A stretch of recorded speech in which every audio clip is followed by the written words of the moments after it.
द्वारा व्यक्त की गई राय और कमेंट्स उनके निजी विचार हैं। मेहमानों की राय को इंडिया टीवी या शो के होस्ट की राय ना मानी जाए। इंडिया टीवी का मकसद किसी भी व्यक्ति या वर्ग की भावना को ठेस पहुंचाना नहीं है।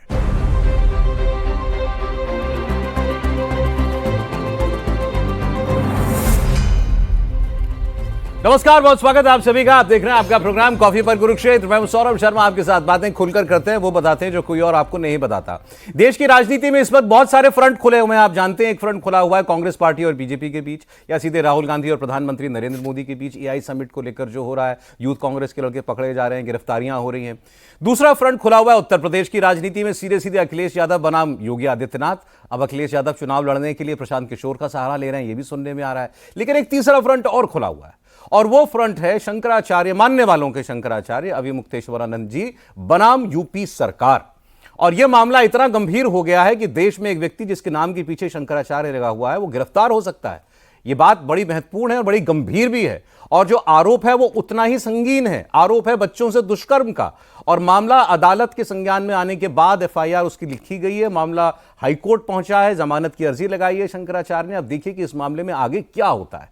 लेकिन क्या इसका भी कोई सियासी हिस्सा है या यह पूरी तरीके से शुद्ध कानूनी मामला है, यह बात हम आज करेंगे पहले, और उसके बाद फिर यूपी और फिर देश की राजनीति पर आगे बात करेंगे। प्रदीप सिंह जी प्रोग्राम में आ गए। सर, बहुत स्वागत है आपका। राजकुमार सिंह जी भी आज हमारे साथ हैं। सर, आपका बहुत स्वागत है। दो सीनियर जर्नलिस्ट, और एक हमारे साथ हमारे मित्र हैं शांतनु गुप्ता जी, मैं अक्सर कहता हूं मेरे दोस्त और को होस्ट, आजकल कम आते हैं हालांकि ये, और देश की राजनीति पर आपकी एक अलग ही किस्म की राय होती है।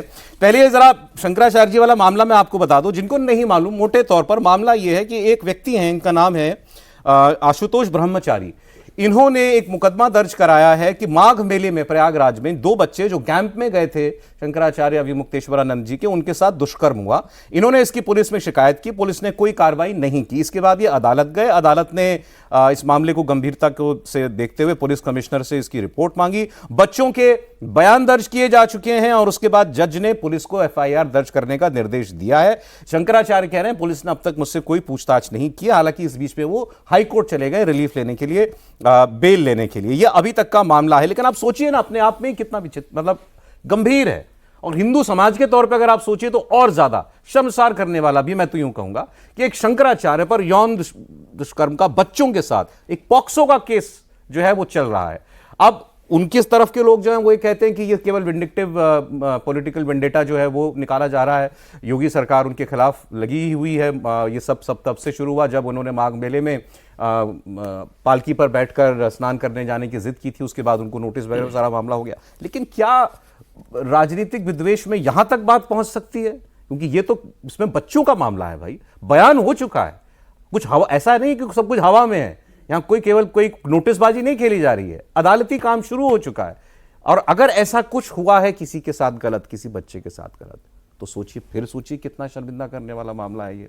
तो प्रदीप जी, देखिए शंकराचार्य जी की साइड के लोग जो है आरोप, जिसने जो शिकायत की है, शिकायतकर्ता पर आरोप लगा रहे हैं ये आदमी फ्रॉड है, ये व्यक्ति जो है ये तो हिस्ट्री शीटर है, इसका तो किरदार ही अभी तक का इतिहास रहा है फर्जी मुकदमे लगा करके लोगों से लूट खसोट करना। ऐसे आरोप उनकी तरफ से लगाए जा रहे हैं। बाकी दूसरा पक्ष जो है वो मैंने बताया, अदालत में बच्चों के बयान तक रिकॉर्ड हो चुके हैं। कैसे देखें इसको? नहीं, जिसने आरोप लगाया है उसके बारे में आप जो कह रहे हैं हो सकता है वो 100% सही हो। इससे जो है मतलब हमारे आपके पास कोई इसके अतिरिक्त जानकारी नहीं है, इसलिए जो आरोप लगाए जा रहे हैं फिलहाल के लिए मान लेते हैं कि वो सही होंगे। लेकिन एक बात तो ये मैं स्पष्ट कर दूं कि स्वामी अविमुक्तेश्वरानंद को मैं शंकराचार्य नहीं मानता। ये मतलब मेरी निजी धारणा नहीं है, ये अदालत का आदेश है, सुप्रीम कोर्ट का, कि आप शंकराचार्य पद का इस्तेमाल नहीं कर सकते, नाम पद का इस्तेमाल नहीं कर सकते, उस पर रोक लगी हुई है। जो पारंपरिक रूप से शंकराचार्य के चयन की प्रक्रिया है वो पूरी नहीं हुई।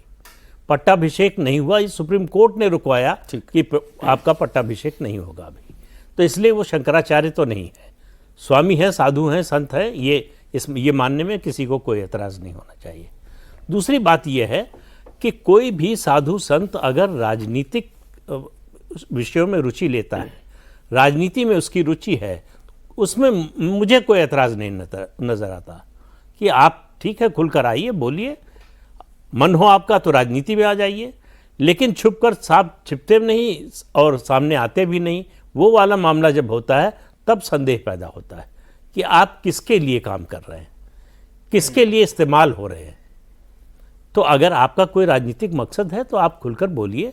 अगर आप किसी सरकार के खिलाफ, किसी नेता के खिलाफ, किसी पार्टी के खिलाफ, किसी विचारधारा के खिलाफ है, तो आप में इतनी हिम्मत होनी चाहिए, इतना आत्मिक बल होना चाहिए कि बोलिए कि ये गलत है जी, हम इसका समर्थन नहीं करते, हम इसका विरोध करते हैं, हम इसके विरोध में आंदोलन करेंगे। ये सब आप कहें तो ठीक है, लेकिन आपका जो ट्रैक रिकॉर्ड है, आप देखिए, मैंने शंकराचार्य को लेकर जो विवाद हुआ उसके बारे में बताया, ये सबको मालूम है, सुप्रीम कोर्ट का मामला है। दूसरा, जब अखिलेश यादव मुख्यमंत्री थे तो बनारस में इन्हीं पर लाठीचार्ज हुआ था, गंभीर धाराओं में मुकदमे दर्ज हुए थे। तब ये गए थे योगी जी के पास। उसके बाद जब 17 में योगी जी की सरकार बन गई, उसके बाद सरकार ने कानूनी प्रक्रिया के जरिए मुकदमे कराए। योगी सरकार ने अभी मुक्तेश्वरानंद जी के मुकदमे खत्म कराए। उसके बाद से ये कभी समर्थन में बोलते हैं, कभी विरोध में बोलते हैं। जाहिर है इनकी तरफ से कहा गया होगा करने के लिए, निश्चित रूप से, अन्यथा कोई क्यों करेगा। तो आप तय कर लीजिए कि आप किसकी तरफ हैं। आप एक दिन कहते हैं कि मैं मोदी जी का समर्थक हूं, एक दिन आप जो है कहते हैं 370 नहीं हटाना चाहिए था, मुसलमानों के साथ कश्मीर में अन्याय हो रहा है। ये बात तो जो है फारूक अब्दुल्ला और उमर अब्दुल्ला नहीं बोल पा रहे हैं। तो आप किन विषयों पर बोलेंगे, किस विषय पर आपका अधिकार है बोलने का, ये तो आपके मन में स्पष्ट होना चाहिए। ये तो क्लियर है कि वो राजनीतिक बयानबाजी करते हैं। ये भी बिल्कुल क्लियर है कि इस वक्त वो अपोजिशन जैसी भाषा बोलते हैं बीजेपी के लिए, चाहे वो राज्य की सरकार हो चाहे केंद्र की सरकार हो, इसमें क्लियर है। इसलिए मैंने आपसे कहा कि ये मामला राजनीतिक है। क्या राजनीति में कानून का इस्तेमाल किया जा रहा है? क्या ये ठान लिया गया कि भाई अब साहब ये व्यक्ति जो है अभी मुक्तेश्वरन वंस एंड फॉर ऑल इनका कुछ तय कीजिए? मुझे जो लगता है कि उनकी कमजोरी मिल गई है सरकार को। अच्छा। और सरकार हमेशा के लिए इस मुद्दे को निपटा देना चाहती है, तो इसमें मुझे कोई शक नहीं लगता। सर मामला तो लेकिन बहुत ही गंभीर है, बहुत ही गंभीर है। और अगर ये आरोप, आप चूंकि अदालत के आदेश से एफआईआर दर्ज हुई है, पुलिस ने पहल करके नहीं किया, पुलिस को करना चाहिए था। मेरा तो मानना है पुलिस ने एफआईआर दर्ज क्यों नहीं की उसी समय जब बच्चों ने शिकायत की, ये पुलिस की कमजोरी है। लेकिन अब चूंकि अदालत के आदेश से एफआईआर दर्ज हो चुकी है, तो पॉक्सो एक्ट तो ऐसा है कि एफआईआर दर्ज हुई, अगर नामजद है तो तुरंत गिरफ्तारी होनी चाहिए। तो क्या गिरफ्तारी होगी? अब वो चूंकि एंटीसिपेटरी बेल के लिए इलाहाबाद हाई कोर्ट गए हैं, तो कोर्ट के आदेश का मुझे लगता है एक्चुअली ये बात से थोड़ी अंडरलाइन करके बताने लायक है कि पुलिस ने पहले केस दर्ज नहीं किया। हम में से कोई भी इस जजमेंट पर नहीं बैठ सकता कि केस सही है कि गलत है, क्योंकि एक तो केस कानूनी मामला है और दूसरा बच्चों का मामला है। आरोप है, अभी आरोप है, तो गलत सही की तो कोई बात करेगा नहीं हम में से। लेकिन पुलिस ने दर्ज नहीं किया, तो अब इसको यूं समझिए कि जो लोग ये कह रहे हैं कि ये वेंडेटा है, ये योगी की पुलिस बोलते हैं ना लोग, हाँ, योगी की पुलिस ने केस दर्ज नहीं किया। सीधे योगी आदित्यनाथ ठिकाने लगाना चाहते हैं मुक्तेश्वरन जी, वो तो सीधे कहा जा रहा है, आरोप लगाने वाले उनके सब। तो योगी की पुलिस ने तो केस दर्ज किया नहीं था। शिकायतकर्ता जितना, अगर वो व्यक्ति ड्यूबियस भी हो, मैं नहीं जानता, अगर वो मान लीजिए ड्यूबियस व्यक्ति भी है, तो वो कोर्ट गया और कोर्ट के कहने पे केस हुआ, और बच्चों के स्टेटमेंट भी दर्ज हुए, बच्चों का स्टेटमेंट हुआ। तो जो हो रहा है वो कोर्ट के कहने पे हो रहा है। एक बात तो ये, इसमें पुलिस बाद में आती है। इनफैक्ट वो तो ये कह रहे हैं कि पुलिस को केस दर्ज करना ही चाहिए था अगर पॉक्सो की शिकायत की जा रही थी तो एक तो ये बात है। अब इसका दूसरा पक्ष आप देखिए, अखिलेश यादव वो पूरी तरीके से अभी मुक्तेश्वरानंद जी के समर्थन में है। वो तो मतलब ऐसे जो हैं वो ट्वीट कर रहे हैं कि सच्चे संतों का अपमान करके भाजपा ने फिर साबित किया कि सिवाय पैसों की भूख के, खुदगर्जी के, वो तो अपनों की भी सगी नहीं है। मतलब वो खुलकर इनके साथ हैं वो। सो सर, दो बातें हैं, politics and the issue at hand, जो क्रिमिनल आरोप है। सौरभ जी, संत आसाराम से लेकर के राम रहीम तक कई ऐसे हुए हैं जिन्होंने धर्म को कलंकित किया है, शर्मसार किया है।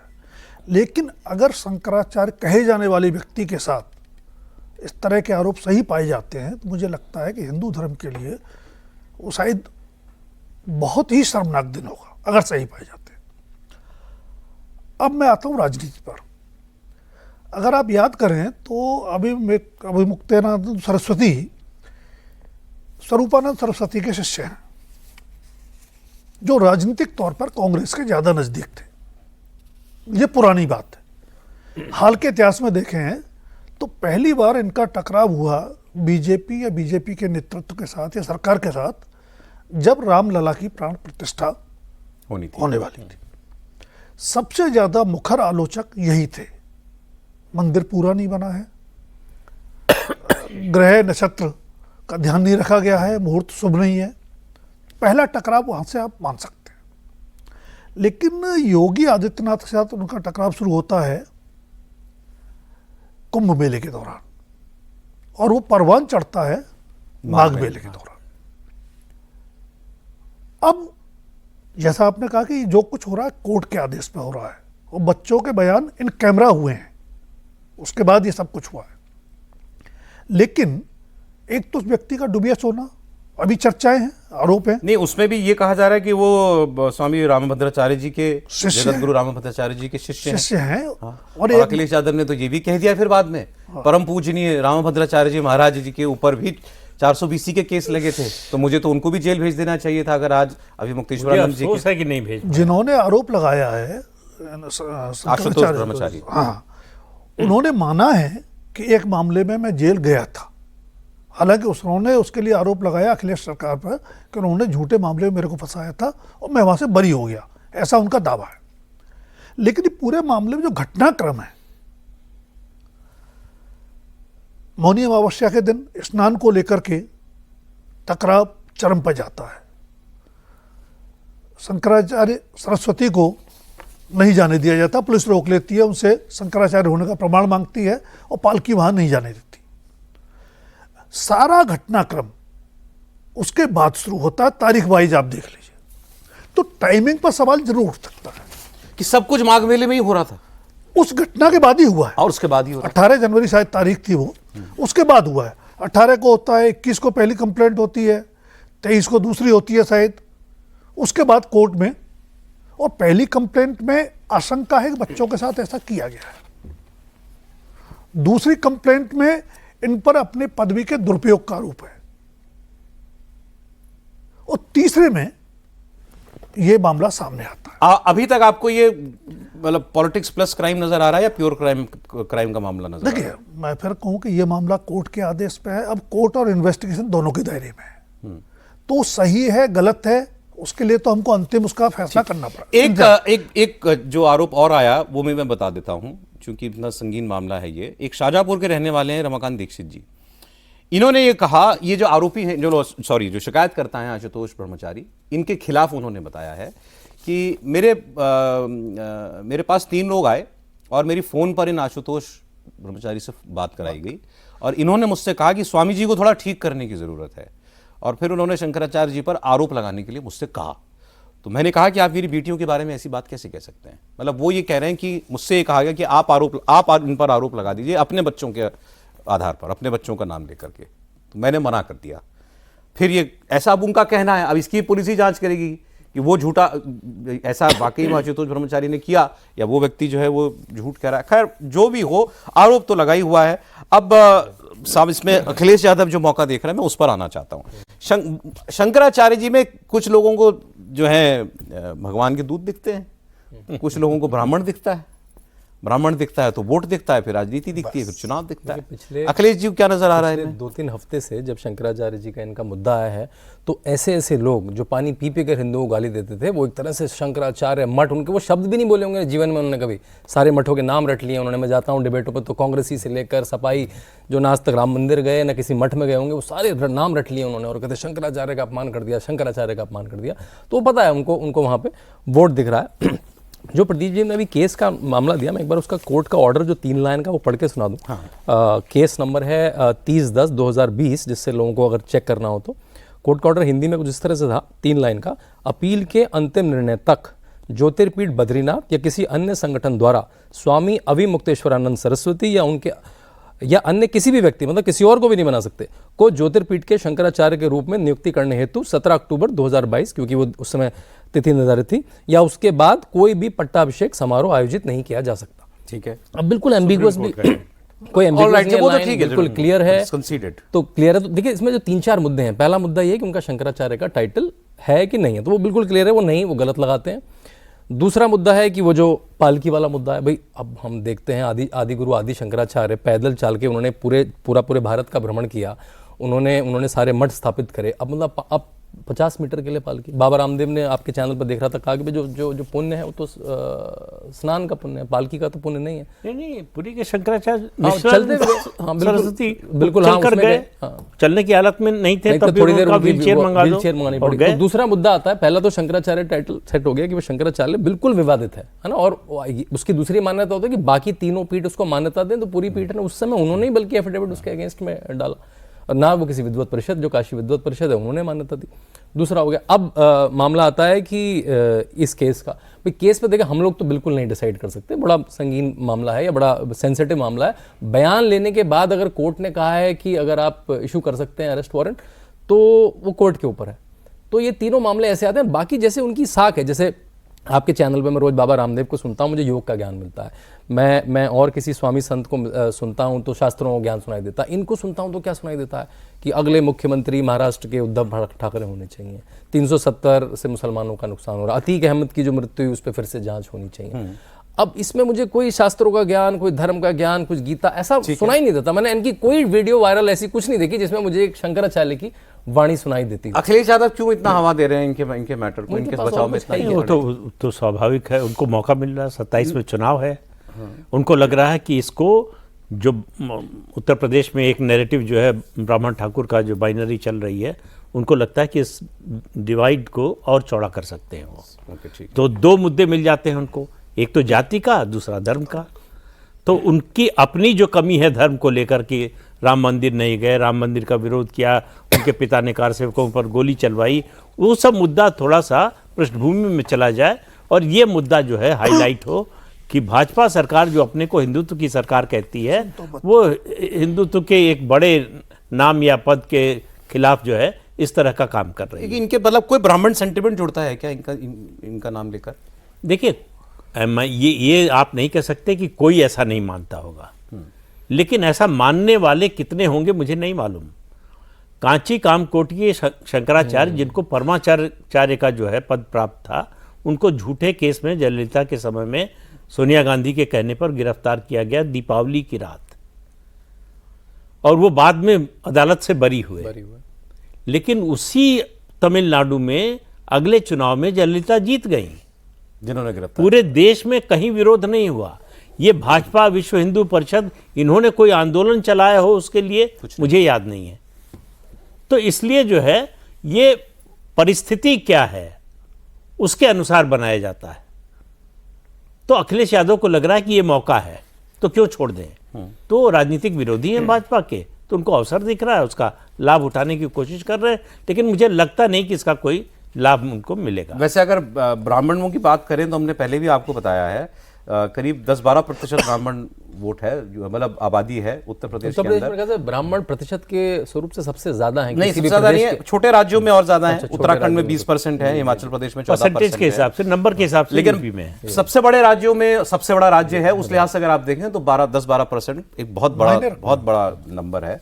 एक तो ये बात। दूसरा, अगर ब्राह्मणों की चुनावी वर्चस्व की बात आप कर ले तो वो साफ दिखाई देता है, 60-70 सीटों पर अच्छा खासा इन्फ्लुएंस भी है, और इसमें बीजेपी को लायंस शेयर मिलता भी रहा है, वोट का भी और सीटों का भी, जो मतलब ब्राह्मण विधायक जो जीत करके आते हैं। जब आप जैसे 41 विधायक जो हैं वो बीजेपी के हैं, सपा के 5 हैं, निषाद पार्टी वो भी बीजेपी के साथ ही हो गई तो 4 उनके हैं, तो ये 45 कर लीजिए, अपना दल वो भी साथ में 46 कर लीजिए, कांग्रेस का 1, सपा के 5, इतने। बाकी सारे ब्राह्मण जो हैं वो इधर ही हैं, सब सारे विधायक जो है वो इधर ही हैं। तो ये भी बताता है कि अखिलेश यादव को क्यों इसमें जो है एक मौका नजर आ रहा है। उनको आपदा में अवसर दिख रहा है एक्चुअली। एक तो जैसा शांतनु जी कह रहे थे कि उनकी जो छवि रही है हिंदुत्व विरोधी अपनी राजनीति से या अपने बाकी फैसलों से, उसको सॉफ्ट करना चाहते हैं, उसको डाइल्यूट करना चाहते हैं कि मैं हिंदू विरोधी नहीं हूँ। दूसरा, बीजेपी की जो प्रखर हिंदुत्व की छवि रही है उस पर सवालिया निशान लगाना चाहते हैं। तीसरा, अगर आप देख रहे होंगे पिछले कुछ महीने से बीजेपी के ब्राह्मण विधायक और बीजेपी के राजपूत विधायक अलग अलग मीटिंग कर रहे हैं। माना ही जा रहा है कि वो इंटरनल प्रेशर टैक्टिक्स है, पावर शेयरिंग की हो या आगे के लिए दो बड़े नहीं रखने। तो लोग मजाक कर रहे हैं ना कि बीजेपी ने मास्टर स्ट्रोक चल के ठाकुर ब्राह्मण एक कर दिया यूजीसी से तो कुल मिलाकर के अखिलेश यादव उनके पास खोने के लिए कुछ नहीं है, क्यों इन वर्गों में उनकी कोई फॉलोइंग नहीं है। कोई सपोर्ट उनको अभी तक नहीं मिल रहा। 90% वोट तक मिलता है ब्राह्मण ठाकुरों का, 87-85। तो उनकी कोशिश ये है कि अगर कुछ शेयर उनको मिल सकता है, कुछ बीजेपी को डेंट लग सकता है, ठीक है, तो कोशिश करने में क्या हर्ज है। उनकी कोशिश एक और है। वैसे आज उनका जो अखिलेश यादव जी का जो आज का बयान है वो अपने आप में पूरा प्रोग्राम डिजर्व करता था। वैसे उन्होंने कहा, सवाल हुआ उनसे शंकराचार्य जी पर, इंडिया ब्लॉक पर सवाल हुआ, तो उन्होंने कहा देखिए इंडिया गठबंधन पूरी तरीके से एकजुट है। फिर यूपी की बात करने से पहले बोले बंगाल हराना भाजपा को बहुत जरूरी है, तो बंगाल में हम भाजपा को एकजुट होकर के हराएंगे, फिर उनको यूपी में हराएंगे। और फिर उन्होंने कहा कि आप यूपी में 27 का चुनाव, बस असेंबली का चुनाव मत देखिए, ये 29 का चुनाव समझ के देखिए आप, ये हमारे लिए इतना इंपॉर्टेंट है। और उसमें इस खबर जो आई आज कि प्रशांत किशोर की आईपैक, हालांकि वो अलग हो चुके हैं फॉर्मली उससे, लेकिन खबर ये आई है कि दिसंबर 25 में दिल्ली में उनकी और प्रशांत किशोर की एक मीटिंग हुई। प्रशांत किशोर देश के एक बड़े नामचीन रणनीतिकार रहे हैं, चुनावी रणनीतिकार रहे हैं। बहुत जगह ऐसी सरकारें बनी हैं जिसमें वो क्रेडिट लेते हैं कि मेरी सलाह से बनी है, पश्चिम बंगाल की है, स्टालिन साहब की अभी की जो है वो है। कहा भी ये जा रहा है कि ममता बनर्जी और स्टालिन की सलाह पर अखिलेश यादव उनके साथ जुड़ने के लिए तैयार हुए हैं। और फिर उनकी जो है अभी जनवरी में दोबारा इस बारे में उनसे लंबी चर्चा हुई है, ये पश्चिम बंगाल में ही हुई है। तो प्रशांत किशोर मदद करेंगे अखिलेश यादव की। क्या फ़र्क पड़ेगा, उनको इस समय मीडिया स्पेस चाहिए, खासतौर से बिहार चुनाव के बाद, और उसके बाद जो सुप्रीम कोर्ट ने बोला है उनको, पब्लिक ने आपको रिजेक्ट कर दिया तो आप यहाँ आ गए। तो और ऐसा नहीं है कि अखिलेश यादव और कांग्रेस के साथ पहले न रहे हों प्रशांत किशोर। 2017 का चुनाव, यूपी के 2 लड़के, वो कितनी बुरी तरह से फ्लॉप हुआ, वो थीम फ्लॉप हुई। और पहले कांग्रेस के लिए शुरू किया था खाट पर चर्चा, तो सारी खाट लूट गई। ये मैं बता दूं सर, ये बड़ा मजेदार है, सर ने अच्छा याद दिला। 2017 विधानसभा चुनाव में प्रशांत किशोर कांग्रेस के साथ जुड़े, तो उस वक्त उन्होंने नारा दिया 27 साल यूपी बिहार, मतलब 27 साल पहले कांग्रेस का और दिसंबर तक वो नारा था, दिसंबर तक था, तो वो नारा चला 27 साल यूपी बिहार, सही कह रहे हैं, कई महीने वो नारा कांग्रेस लगाती रही। फिर हो गया अखिलेश यादव से गठबंधन, तो उन्होंने 27 साल यूपी अलग कर दिया, बिहार छोड़ दिया। इसके बाद जो है कांग्रेस को आई थी 7 सीटें और सपा को आई थी 47 सीटें, ये हुआ था सर उस चुनाव में। वो खाट वाला एक बता डिटेल में बता। लेकिन फिर उनकी चली नहीं ना, वो तो ये कहेंगे मैं तो कांग्रेस के लिए काम कर रहा था, आपने समाजवादी जिसके खिलाफ मैं कैंपेन बना रहा था आपने उसको साथ ले लिया। लेकिन अब उनके लिए बनाएंगे। सवाल ये है कि फिर तो आप दोनों के लिए करने लगे ना, दोनों को सलाह देने लगे। नतीजा क्या हुआ? कुल लब्बो लुआब ये है कि आपके सलाह का नतीजा क्या निकला। उत्तर प्रदेश में 2017 में 224 से 47 पर आ गए अखिलेश यादव, और 28 या 36 से 7 पर आ गई कांग्रेस पार्टी। इस बार भी यही होगा आप कह रहे हैं? इससे भी बुरा हाल हो सकता है, मतलब इससे, मतलब अभी जो हाल है, कांग्रेस पार्टी तो कितना नीचे जाएगी मालूम नहीं, माइनस में तो सीट आती नहीं, तो इसलिए जो है, और जो 2 सीटें हैं उनकी, वो दोनों, वो नेता जो हैं उनका अपना जनाधार है, वो इंडिपेंडेंट लड़े तो भी जीत सपा की जाएंगे। तो है सर, सपा की तो 100 के ऊपर है। सपा की तो मैं तो बार बार कहता हूं कि जो 37 सीटें मिली हैं, ये बाढ़ का पानी है, लोकसभा वाली, और बाढ़ के पानी से नदी का जलस्तर नहीं नापना चाहिए, हमेशा आप गलत साबित होंगे। 2012 में मुलायम सिंह यादव ने जीत दिलाई, मुख्यमंत्री बना दिया बेटे को, 5 साल मुख्यमंत्री रहे, कोई चैलेंज नहीं था, कोई पॉलिटिकल इंस्टेबिलिटी नहीं थी, जो मुलायम सिंह ने अपने 3 बार रहे, हर बार फेस किया। सरकार रहेगी जाएगी, किस तरह से जोड़ तोड़ के बनाया, कभी कांग्रेस को तोड़ा, कभी जो है बीएसपी को तोड़ा। उनके सामने ऐसी कोई समस्या नहीं थी, जो भी समस्या थी परिवार की अंदरूनी समस्या थी। जी। इसके बावजूद आप 5 साल आपने काम किया और 224 से 47 पर लिया। अच्छा मुझे इतना बताइए सर, आज अखिलेश जी को इंडिया गठबंधन की याद क्यों आई, मतलब, और उसमें भी पहले बंगाल की बात क्यों? देखिए 27 से 29 क्यों? अखिलेश यादव, इसका जवाब देने के लिए आपको सोचना पड़ेगा अखिलेश यादव को कांग्रेस की जरूरत क्यों है। 2 कारणों से। एक, उनके मन का डर कि मुसलमान कुछ कट न जाए, उनके पास जो पूंजी, पॉलिटिकल जो कैपिटल है, वो बहुत बड़ी नहीं है, मुस्लिम यादव की है। मुलायम सिंह यादव मंडल कमीशन लागू होने के बाद भी सारे पिछड़ा वर्ग के नेता नहीं बन पाए, जो बने वो मुस्लिम यादव के ही नेता बने, तो इसलिए एक डर उनको वो है। दूसरा, कांग्रेस चाहे जिस हालत में हो, जितनी गिर गई हो, नैरेटिव बनाने की ताकत उसके पास है, उसके पास इकोसिस्टम है, उसका फायदा, उसके साथ रहने से ये फायदा अखिलेश यादव को मिलता है, तो इसलिए उनको कांग्रेस की जरूरत है। और मालूम है कांग्रेस बहुत कमजोर है, तो हमारे लिए चैलेंज नहीं बन सकती है, हमको चुनौती नहीं दे सकती, हमारे लिए खतरा नहीं बन सकती है। तो वो तो जो खतरा बन सकता है उससे अलायंस कर चुके हैं, बस बीएसपी से। तो इसलिए कांग्रेस से अलायंस करने में उनको कोई दिक्कत नहीं है, उनको कुछ सीटें देनी है, इसके अलावा और कुछ नहीं करना है। और अब तो कांग्रेस जितनी सीटें 2017 में मिली थी उतनी मांगने की भी स्थिति में नहीं रह गई। अच्छा, वैसे 28 मार्च से अखिलेश यादव नोएडा से अपना कैंपेन शुरू करेंगे, इंपॉर्टेंट है वो। नोएडा आ सीएम रहे कभी हैं, नोएडा नोएडा नहीं आते आए नहीं वो। थे वो। हाँ, अब नहीं, लेकिन नोएडा से मुख्यमंत्री के रूप में। सीएम रहते नहीं आते। लेकिन नोएडा से शुरू करने जा रहे हैं, 28 मार्च बताया जा रहा है। और अलग अलग कंपनीज उन्होंने हायर की हैं, ये भी बताया जा रहा है डेटा एनालिसिस के लिए। उसके आधार पर रणनीति बनाई जाएगी कि मुंबई की कंपनी को ये काम दिया गया है, सर्वे करने का काम कर्नाटक की एक कंपनी को दिया गया और उसने अपना काम शुरू भी किया। मतलब वो एक प्रोफेशनल तरीके से चुनाव लड़ने की तैयारी में इस बार। यूएस कंपनी को दिया था, अच्छा, अमेरिका बड़ी तक मशहूर ले- कंपनी था। क्योंकि उन्होंने बीच में भी कहा भी ना कि बीजेपी बड़ी प्रोफेशनल तरीके से चुनाव लड़ती है, इसे सीखने की जरूरत है, ये प्रोफेशनल तरीके से चोरी करती है, ये कहा उन्होंने।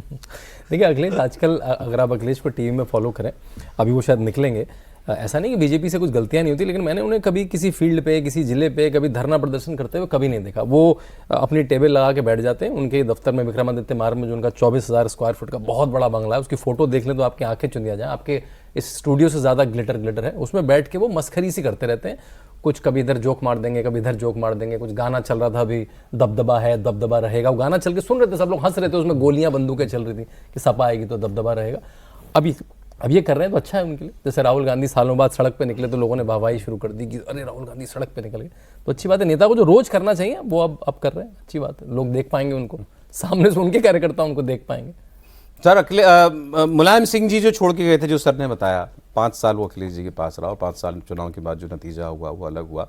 मैं अगर पॉलिटिक्स की बात करूं, मतलब राजनीति में जो वो उनको दे के गए थे उसमें से उन्होंने कितना बचा के रखा या उसमें कुछ जोड़ा? देखिए, एक तो मैं पहले बात करूं, जो स्ट्रेटेजिस्ट की बात हो रही थी और नैरेटिव और उसकी बात हो रही है, सारी चीज़ें तब आपको हेल्प करती हैं जब जमीन पर आपका समीकरण ठीक हो। वही बीजेपी 2009 में क्या होता है, लालकृष्ण आडवाणी चेहरा थे।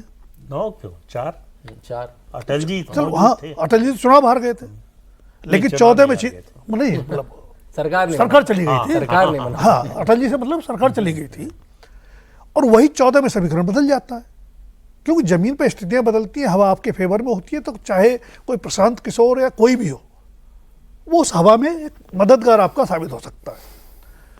अब जहाँ तक अखिलेश की हालत है, मुझे लगता है कि जमीन पर स्थितियां उनके अनुकूल ज़्यादा नहीं हैं।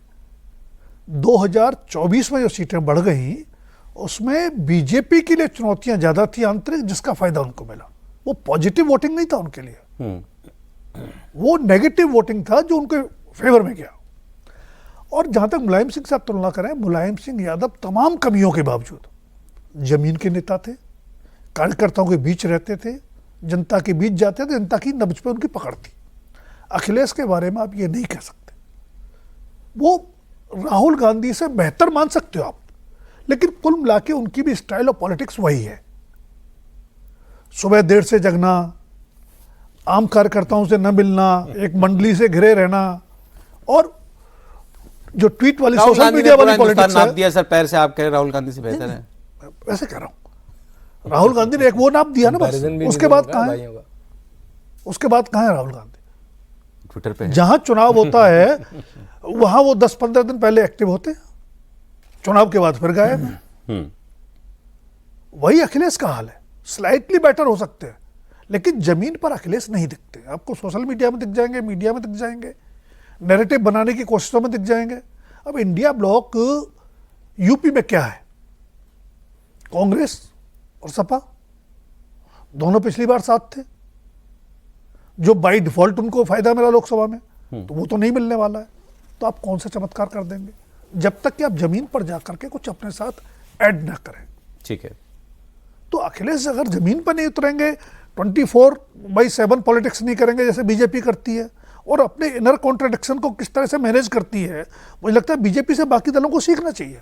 सर कुछ भी सपा के साथ आपको 22 के बाद ऐड होता हुआ नहीं दिखाई दिया? 22 के बाद कम होता हुआ दिखाई दिया। 22 में 2 बहुत मजबूत एलाई थे पूर्व और पश्चिम में, ओम प्रकाश राजभर पूर्वी उत्तर प्रदेश में और जयंत चौधरी पश्चिमी उत्तर प्रदेश में। दोनों अब उनके साथ नहीं, दोनों बीजेपी के साथ। बड़ा फर्क एक किया है, लाइबिलिटी के रूप में कांग्रेस उनके साथ है, तो कांग्रेस उनको ऊपर तो ले नहीं जा सकती। ठीक है सर। वो नीचे ही ले आएगी, कितना लाएगी वो अलग बात है।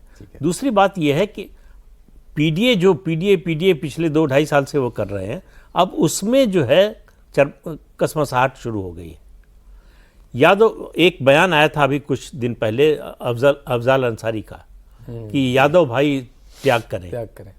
तो अभी 9 तारीख को काशीनाथ यादव ने कहा कि यादव क्यों त्याग करें, आप क्यों नहीं त्याग करें, गाजीपुर छोड़ दीजिए किसी और के लिए। मुसलमान यादव जो है वो अब कुर्बानी मांग रहे हैं। वही कौन?